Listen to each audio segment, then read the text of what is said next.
Hi అండి, అందరికీ నమస్తే. నేను మీ Sindhu. Welcome back to our YouTube channel Sindhu Trived blogs. ఇవాల్టి వీడియోలో నేను సమ్మర్ కి కూల్ గా ఉండే మస్కడ్ మిలన్ జ్యూస్ ని ఎలా ప్రిపేర్ చేసుకోవాలో ఈ వీడియోలో చూపించబోతున్నాను.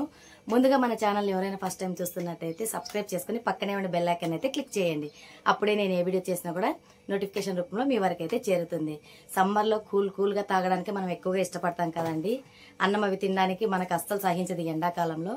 సో ఏది మనం చల్లగా తాగడానికి ఇష్టపడతాం. సో ఇవాల్టి వీడియోలో అయితే నేను మస్కడ్ మిలన్ జ్యూస్ ని టేస్టీ అండ్ ఈజీగా ఇంట్లోనే ఎలా ప్రిపేర్ చేసుకోవాలో ఈ వీడియోలో చూపించబోతున్నాను. ఇప్పుడైతే మనం వీడియోలోకి వెళ్ళిపోదాం. ఫస్ట్ అయితే ఇక్కడ మనము బాగా పండినటువంటి ఒక కర్బూజాని అయితే తీసుకోవాలండి. కర్బూజా మనం స్మెల్ చూస్తున్నాం కానీ మంచి స్మెల్ అనేది రావాలి. అప్పుడే మనకి జ్యూస్ టేస్ట్ అనేది చాలా బాగుంటుంది. కొంచెం పచ్చిగా ఉన్న కర్బూజా అయితే మనకి జ్యూస్ అంత స్మూత్ గా రాదు, కొంచెం పచ్చిగా ఉంటుంది అనమాట. మనం తాగేటప్పుడు కూడా అది సరిగా బ్లెండ్ కాక. సో ఇలా పండినటువంటి కర్బూజాని తీసుకొని కట్ చేసుకొని ఇప్పుడు ఇందులో ఉన్న సీడ్స్ అని మనం సపరేట్ చేసుకోవాలండి. ఈ సీడ్స్ అనేది మనకేం వేస్ట్ కాదండి. ఒక రోజు అలా బయట పెట్టేస్తే మనం మరుసటి రోజు క్లీన్ చేసేటప్పుడు నీట్ గా వాటికి ఉండే మొత్తం అంతా నీట్ గా అయితే వెళ్ళిపోతుంది. ఇప్పుడు వీటిని వీడియోలో చూపిస్తున్న విధంగా చిన్న ముక్కలుగా అయితే మనం ఇలా కట్ చేసుకోవాలి.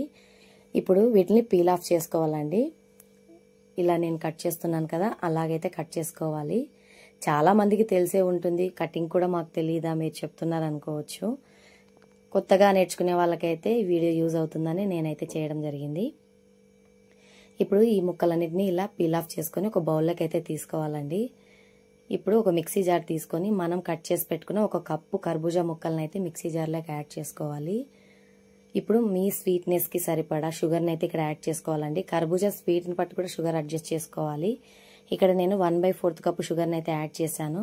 షుగర్ వద్దు అన్హెల్దీ అనుకునే వాళ్ళు హనీని కూడా యాడ్ చేసుకోవచ్చు. నెక్స్ట్ ఇందులోకి ఐస్ క్యూబ్స్ని కూడా యాడ్ చేసుకోవాలి.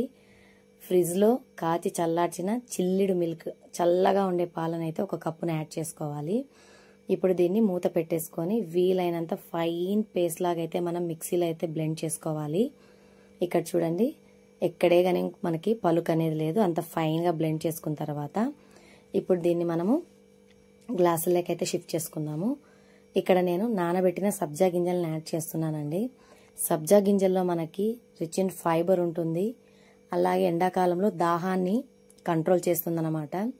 వెయిట్ లాస్ కూడా చాలా బాగా యూజ్ అవుతుందండి. నేనైతే డైలీ తీసుకుంటాను సబ్జా గింజలు జ్యూసెస్ అండ్ హనీ వాటర్లో అలా తీసుకుంటాను. ఇప్పుడు మనం ముందుగా గ్రైండ్ చేసి పెట్టుకున్న జ్యూస్ని మొత్తం ఇందులో యాడ్ చేసుకొని ఇంకొంచెం సబ్జా గింజలు కూడా యాడ్ చేసి సన్నగా కట్ చేసి పెట్టుకున్న కర్బూజా గింజలు అలాగే ఫైన్గా కట్ చేసి పెట్టుకున్న బాదం పిస్తా పలుకులను కూడా ఇందులో యాడ్ చేసుకుంటే సమ్మర్ కూల్ డ్రింక్ అయితే రెడీ అయిపోయిందని. టేస్ట్ అయితే సూపర్గా ఉంటుంది, అంత టేస్టీగా ఉంటుందన్నమాట. మార్నింగ్ బ్రేక్ఫాస్ట్ని స్కిప్ చేసేసి ఒక గ్లాస్ మనం జ్యూస్ అయితే తాగితే మనకి టమ్మీ ఫుల్ అయిపోతుంది. ఇంకా బ్రేక్ఫాస్ట్ చేయాల్సిన అవసరం అస్సలు లేదు. ఆఫ్టర్నూన్ వరకు అస్సలు ఆకలే కాదు. ఇలా ఒకసారి మీరు కూడా ట్రై చేయండి, చాలా బాగుంటుంది. సమ్మర్లో హెల్త్కి కూడా చాలా మంచిది కర్బూజా. ఒకసారి మీరు కూడా ట్రై చేసి మీ ఫ్రెండ్స్ అండ్ రిలేటివ్స్కి షేర్ చేయండి. Thank you for